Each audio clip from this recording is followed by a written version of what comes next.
Hello students, welcome to NM education. आज video रे तुम 6th क्लास साहित्य बहिर प्रभात अवकाश पद्य को आवृत्ति करवा एवं आलोचना करवा एवं यही प्रभात अवकाश पद्यर अभ्यास कार्य आम आगर आलोचना कर सारीचे। जो मैंने देखी ना डिस्क्रिप्शन रे लिंक अच्छी देखी नेबे। प्रथमे कवि परिचय देखि नबा। यही प्रभात अवकाश पद्यर कवि हेउचंती बनमाली दास। बनमाली दास ओडिशा रे जड़े प्रसिद्ध कवि। तांको अनन्य कृति मध्यरे दीनबंधु दईतारी, केड़े छंद जानेलो सही एवं महिमा हे एतिकी मागुणी मोर आदि कविता गुड़िक बहुत लोकप्रिय अटे। तांकर अन्यान्य लेखा गुड़िक मध्य ओडिशा रे बेस आदृत। एबे पद्यटी को आवृत्ति करिबा एवं आलोचना करिबा। उठनी सिपाही लाए थर हे बंशीधर, उठनी सिपाही लाए थर, मंदिरे डाकिले सुख, वृक्षरे दाबिले काक, कुहू कुहू रटे पिक, कुहू कुहू रटे पिक, कुकुट डाकिले परखर हे बंशीधर, उठनी सिपाही लाए थर। अर्थात एठारे माँ जशोदा कहउछंती, हे बंशीधर, राति पाहिलाणी, तमे उठी पड़। मंदिर रे श्वा माने डाकिलेणी, वृक्ष डालरे काऊ माने राबिलेणी, कोइलीर कुहू कुहू शब्द शुभिलाणी एवं कुकुड़ा जोर रे डाकिलेणी, तमे एबे उठी पड़। नेक्स्ट पद। डाके जशोवंती भाली, उठ मोर बनमाली, श्रीमुख देवी पखाली, श्रीमुख देवी पखाली, झरी रे रखिछि बासमीर हे बंशीधर, उठनी सिपाही लाए थर। अर्थात जशोवंती चिंतारे बनमाली को उठाइछंती एवं डाकुछंती, उठ मोर बनमाली, मु तम श्रीमुख को धोईदेवी, तुम मुख को धोईदेवी। झरी अर्थ गड़ू बा पानी पात्र। सेई पानी पात्र रे मु बासना हेउथिबा बा सुगंध हेउथिबा जल रखिछि। सेई सुगंध जल रे मु तुम मुह धोईदेवी बोली माता जशोदा कहउछंती। नेक्स्ट पद।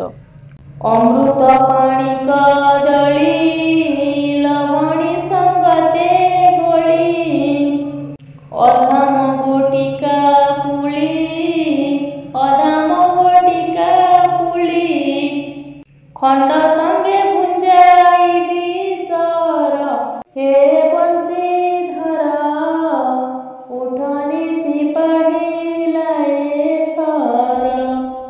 माता जशोदा श्रीकृष्ण को विभिन्न प्रकारर सुमधुर खाद्य खुआइबी बोली कहिछंती। अमृत पानी कदली हेउछि एक प्रकार कदली, मीठा कदली एवं लवणी सांगरे गोली, अधाम माने राबिड़ी, गोटिका माने पेड़ा एवं पुली माने परकुली, ता सांगरे खंडे सर मध्य मु तुमको खुआई देबी हे बंशीधर श्रीकृष्ण, तुमे उठी पड़, राति पाहिलाणी एवं सकाल हेलाणी। नेक्स्ट पद। उठ राम वासुदेव, गोगोष्ठे उछुर हेब, दधी अन्न साथे नेब, दधी अन्न साथे नेब, नदी कूले करिब आहार हे बंशीधर, उठनी सिपाही लाए थर।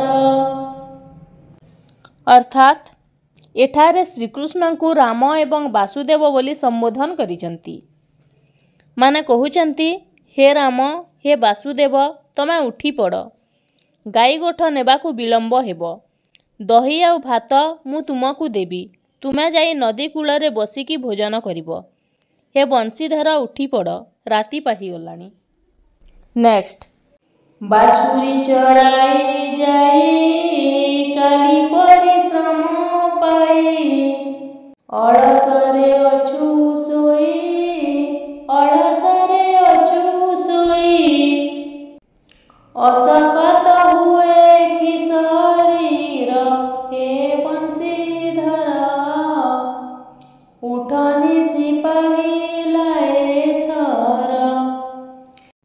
अर्थात बाछुरी चराइबा पाई जाई काली जदि परिश्रम करी थकी पड़ीछ आलस्ୟରେ शोई जाइछ तुम शरीर कौन दुर्बल लगुच कि हे बंशीधर हे श्रीकृष्ण उठी पड़ राति पाहीगलाणी।